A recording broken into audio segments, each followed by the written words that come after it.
다 같이 하나님 말씀 봅니다. 하나님 말씀은 다니엘 7장 1절에서 8절까지 말씀입니다. 바벨론 벨사살 왕 원년에 다니엘이 그의 침상에서 꿈을 꾸며 머릿속으로 환상을 받고 그 꿈을 기록하며 그 일의 대략을 진술하니라. 다니엘이 진술하여 이르되 내가 밤에 환상을 보았는데 하늘에 네 바람이 큰 바다로 몰려 불더니 큰 짐승 넷이 바다에서 나왔는데 그 모양이 각각 다르더라. 첫째는 사자와 같은데 독수리의 날개가 있더니 내가 보는 중에 그 날개가 뽑혔고 또 땅에서 들려서 사람처럼 두 발로 서기함을 받았으며 또 사람의 마음을 받았더라. 또 보니 다른 짐승 곧 둘째는 곰과 같은데 그것이 몸 한쪽을 들었고 그 입의 이사이에는 새 갈빗대가 물렸는데 그것에게 말하는 자들이 있어 이르기를 일어나서 많은 고기를 먹으라 하였더라. 그 후에 내가 또 본적 다른 짐승 곧 표범과 같은 것이 있는데 그 등에는 새의 날개 넷이 있고 그 짐승에게 또 머리 넷이 있으며 권세를 받았더라. 내가 밤 환상 가운데 그 다음에 본 넷째 짐승은 무섭고 놀라우며 또 매우 강하며 또 새로 된 큰 이가 있어서 먹고 부서뜨리고 그 나머지를 발로 밟았으며 이 짐승은 전에 모든 짐승과 다르고 또 10뿔이 있더라. 내가 그 뿔을 유심히 보는 중에 다른 작은 뿔이 그 사이에서 나더니 첫 번째 뿔 중에 셋이 그 앞에서 뿌리까지 뽑혔으며 이 작은 뿔에는 사람의 눈 같은 눈들이 있고 또 입이 있어 큰 말을 하였더라. 아멘. 좋은 아침입니다. 다니엘서 강해도 이제 절반에 들어섰습니다. 제가 첫 시간 서론에서 말씀드렸듯이 다니엘서는 1장에서 6장까지는 역사적 사건 중심이고 7장부터 12장까지는 꿈과 환상에 대한 내용을 담고 있다고 했습니다. 앞으로는 다니엘이 본 환상을 다루어야 하니 조금 어려울 수도 있습니다. 그런데 내 짐승의 환상은 향후 등장할 제국들의 여러 모습을 보여주므로 앞으로 성도들의 삶 가운데 등장할 적 그리스도에 대해 힌트하지요. 금, 은, 동, 철로 구성된 신상이나 바다에서 올라온 네 짐승이 모두 세상 나라를 말합니다. 세상 나라들은 화려하고 거대하고 제국을 이루지만 결국 뜨인 돌에 의해 다 무너지지요. 다시 말해 모두 심판을 받아 무너지고 그 위에 무너지지 않는 영원한 나라가 세워진다는 이야기입니다. 그 나라가 무엇이겠습니까? 바로 그리스도의 나라, 성도의 나라이지요. 꿈과 환상 이야기한다고 겁먹지 말고 차근차근 같이 풀어보도록 하겠습니다. 1절 같이 봅니다. 바벨론 벨사살 왕 원년에 다니엘이 그의 침상에서 꿈을 꾸며 머릿속으로 환상을 받고 그 꿈을 기록하며 그 일의 대략을 진술하니라. 성경에 보면 꿈에 대한 내용이 많이 나옵니다. 아브라함, 야곱, 요셉의 꿈으로부터 시작해서 다니엘의 꿈까지 말이죠. 구약에서는 꿈과 환상을 크게 구분하지는 않습니다. 오늘 본문 1절에서도 그의 침상에서 꿈을 꾸며 머릿속으로 환상을 받고 라고 기록하고 있지요. 선지자들의 꾸었던 꿈과 그들이 보았던 환상은 무엇일까요? 바로 메시아의 도래, 곧 하나님 나라에 대한 꿈이지요. 요엘서 2장 28절입니다. 그 후에 내가 내 영을 만민에게 부어주리니 너희 자녀들이 장래일을 말할 것이며 너희 늙은이는 꿈을 꾸며 너희 젊은이는 이상을 볼 것이며. 성령에 감동된 선지자들이 꾸었던 꿈을 이제는 우리 모두가 꾸고 있지요. 왜냐하면 저와 여러분은 성령을 받은 하나님의 자녀이기 때문이지요. 그뿐 아니라 우리는 선지자들이 꾸었던 그 꿈 속에서 살고 있다는 것을 아시나요? 바로 하나님 나라를 누리며 살고 있으니까요. 다니엘이 꾼 꿈을 한번 살펴봅시다. 2절과 3절입니다. 다니엘이 진술하여 이르되 내가 밤에 환상을 보았는데 하늘에 네 바람이 큰 바다로 몰려 불더니 큰 짐승 넷이 바다에서 나왔는데 그 모양이 각각 다르더라. 하늘에 네 바람이 큰 바다로 부니 바다에서 네 짐승이 나오네요. 이 말은 네 짐승이 하나님의 주권과 섭리 아래에 있음을 말하지요. 하나님의 승낙을 통해 제국들이 세워짐을 말합니다. 아무리 악한 왕이라 할지라도 하나님의 주권 아래 있다는 뜻이지요. 그리고 성경에서 바다는 언제나 세상을 상징합니다. 바다 곧 세상은 공중 권세 잡은 사단과 그의 세력이 활동하는 곳이지요.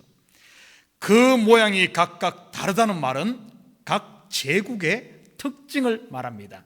그러면 네 짐승에 대해 한번 살펴보면서 그들의 실체를 파헤쳐 보도록 하겠습니다. 4절입니다. 첫째는 사자와 같은데 독수리의 날개가 있더니 내가 보는 중에 그 날개가 뽑혔고 또 땅에서 들려서 사람처럼 두 발로 서게 함을 받았으며 또 사람의 마음을 받았더라. 짐승 중의 왕은 아무래도 사자이지요. 느부갓네살의 신상 꿈에서는 금 머리를 말하는데 바로 바벨론입니다. 바벨론은 인류 역사 가운데 과연 어뜸이라고 말해도 손색이 없는 제국이었지요. 백수의 왕인 사자에게 공중의 왕인 독수리의 날개까지 가졌지요. 땅에서 왕으로 만족하지 못하고 하늘의 왕까지 넘보는 것을 말합니다. 이사야 14장 12절에서 15절입니다. 너 아침의 아들 계명성이여 어찌 그리 하늘에서 떨어졌으며 너 열국을 엎은 자여 어찌 그리 땅에 찍혔는고. 내가 내 마음에 이르기를 내가 하늘에 올라 하나님의 무별 위에 내 자리를 높이리라. 내가 북극 지폐의 산 위에 앉으리라. 가장 높은 구름에 올라가 지극히 높은 이와 같아지리라 하는도다. 그러나 이제 내가 서울 곧 구덩이 맨 밑에 떨어짐을 당하리로다. 우리는 앞에서 교만해진 느부갓네살 왕이 왕자에서 쫓겨나 7년 동안 들짐승처럼 살았던 것을 살펴보았습니다. 바로 그의 날개가 뽑힌 것이지요. 그리고 이 짐승은 사람처럼 두 발로 서고 사람의 마음을 받았다고 하네요. 무슨 뜻일까요? 바벨론은 말 그대로 사자처럼 잔인하고 포악한 나라였습니다. 그런데 하나님께서는 이 바벨론에 느부갓네살을 들어 자기 백성 이스라엘을 연단하는 인생 막대기로 사용을 했지요. 그리고 느부갓네살을 통해 하나님의 위엄과 영광을 열국에 드러내지 않습니까? 사람의 본분이 무엇입니까? 소요리 문답에 보면 하나님을 영화롭게 하고 영원토록 그분을 즐거워하는 것이지요. 바벨론은 이런 이중성을 가지고 있었습니다.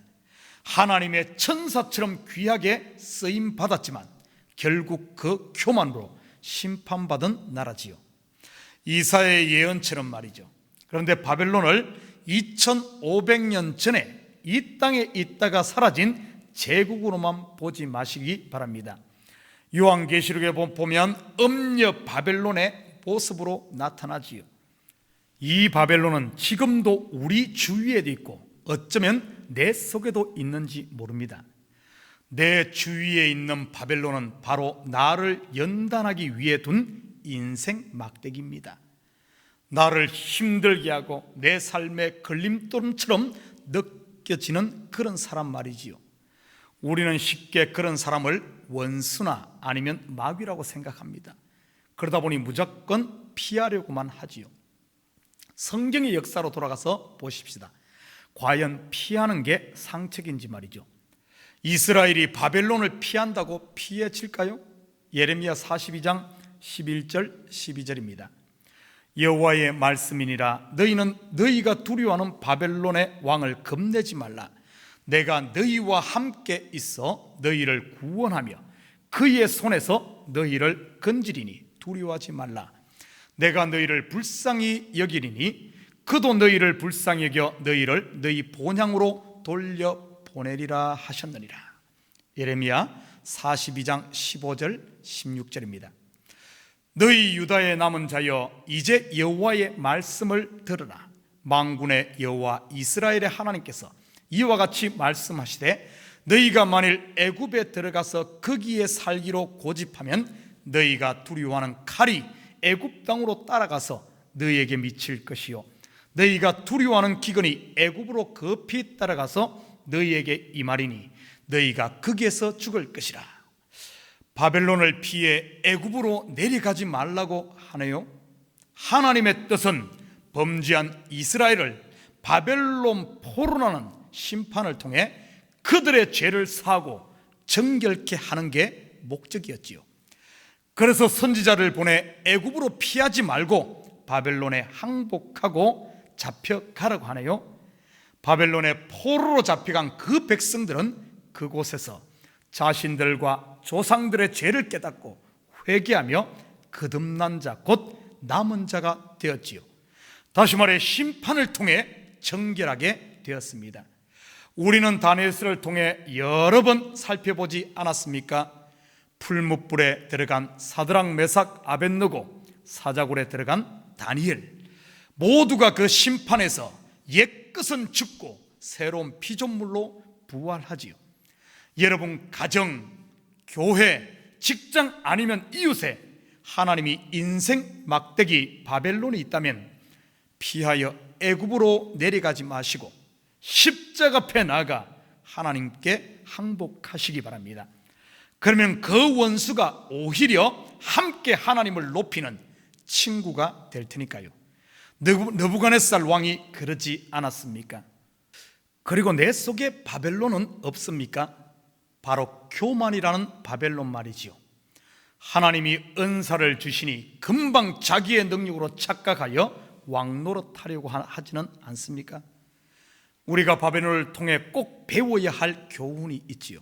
고린도전서 10장 12절입니다. 그런즉 선줄로 생각하는 자는 넘어질까 조심하라. 5절 같이 봅니다. 또 보니 다른 짐승 곧 둘째는 곰과 같은데 그것이 몸 한쪽을 들었고 그 입의 이 사이에는 새 갈빗대가 물렸는데 그것에게 말하는 자들이 있어 이르기를 일어나서 많은 고기를 먹으라 하였더라. 바다에서 올라온 두 번째 짐승은 곰과 같다고 하네요. 곰의 가장 두드러진 특징은 강한 식욕과 무자비함입니다. 식욕은 곧 정복욕을 말하며 메대 바사 제국을 말합니다. 그것이 몸 한쪽을 들었다면 다른 한쪽이 있다는 말이지요. 메대 바사는 두 나라의 연합 동맹국이었는데 나중에 그중 한 편인 바사 제국이 그 나라를 대표하게 됨을 말하지요. 그리고 그 입의 이 사이에 새 갈빗대가 물렸다는 말은 바사 제국이 바벨론, 리디아, 애굽까지 정복함을 의미합니다. 지금 우리에게 있는 바사 제국은 무엇일까요? 내 욕망을 부추겨 그것이 하나님 뜻인 양 속이는 것들 말이지요. 내 속에 있는 바사 제국은요, 강한 식욕, 즉 탐욕은 아닐까요? 모든 것을 다 먹어 치우려고 하는 욕심 말이지요. 혼자 독식해야만 성이 풀리는 그런 마음 아닐까요? 야고보서 4장 1절과 3절입니다. 너희 중에 싸움이 어디로부터, 다툼이 어디로부터 나느냐? 너희 지체 중에서 싸우는 정욕으로부터 나는 것이 아니냐? 너희는 욕심을 내어도 얻지 못하여 살인하며 시기하여도 능히 취하지 못함으로 다투고 싸우는도다. 너희가 얻지 못하면 구하지 아니하기 때문이요, 구하여도 받지 못하면 정욕으로 쓰려고 잘못 구하기 때문이라. 내 속에 채워지지 않는 정욕 때문에 하나님이 주신 은혜를 다 잊어버리고 살고 있지는 않습니까? 혹시 무너질 바벨탑을 쌓는데 인생을 모두 탕진하고 있지는 않나요? 바벨론, 메대, 바사 제국은 역사 속에 한번 스쳐 지나간 나라로만 생각지 마십시오. 성도들의 주변에서 그리고 우리 속에서 끊임없이 나를 힘들게 하는 나라이니까요. 성령의 생각을 방해하는 것들이지요. 사도 바울은 로마서 7장 21절에서 24절까지 이렇게 말합니다. 그러므로 내가 한 법을 깨달았노니 곧 선을 행하기 원하는 나에게 악이 함께 있는 것이로다. 내 속사람으로는 하나님의 법을 즐거워하되 내 지체 속에서 한 다른 법이 내 마음의 법과 싸워 내 지체 속에 있는 죄의 법으로 나를 사로잡는 것을 보는도다. 오호라, 나는 공고한 사람이로다. 이 사망의 몸에서 누가 나를 건져내랴. 곧 저와 여러분의 이야기 아닙니까? 우리가 이런 나라들에 대해 경계를 게을리해서는 안 됩니다. 항상 깨어 있어야지요. 그렇다고 겁내거나 두려워하지는 마십시오. 이런 세상 나라들은 결국 다 무너지지요. 그리고 결국 무너지지 않는 영원한 나라로 세워질 테니까요. 사랑하는 성도 여러분, 이 땅의 성도의 삶은 내 짐승으로 둘러싸인 작은 이스라엘과 같은 삶이지요. 그러나 두려워하지 마십시오. 나는 작지만 천하보다 크고 강한 하나님의 손이 나를 붙들고 있으니까요. 오늘 하루도 이 말씀 부여잡고 믿음의 거인으로 승리하며 사는 복된 하루가 되시기를 주님의 이름으로 축원드립니다. 기도하십시다. 사랑의 아버지 하나님, 참으로 감사를 드립니다. 성도를 둘러싼 세상, 거대한 내 짐승처럼 포효하고 있지만 아버지 하나님, 이 거대한 짐승이라 할지라도 골리앗처럼 돌 하나에 무너지는 줄 믿사오니 우리 성도들 오늘 하루 삶 가운데서도 두려워하지 말고 온전히 하나님 품 안에 은혜 안에 거하고 담대함으로 우리의 발걸음을 옮김으로 말미암아 아버지 하나님, 거인 골리앗이 무너지는 것을 보게 하시고 아버지 하나님, 세상 나라가 무너지는 것을 보게 하여 주시옵소서. 우리는 벌써 우리 주님께서 십자가에서 다 이루었다 할 때 아버지 하나님, 우리는 승리자인 줄 믿사오니 오늘 하루도 그리스도와 함께 이 승리를 누리며 살게 도와주시옵소서. 감사드리며 예수님의 이름으로 기도드립니다. 아멘.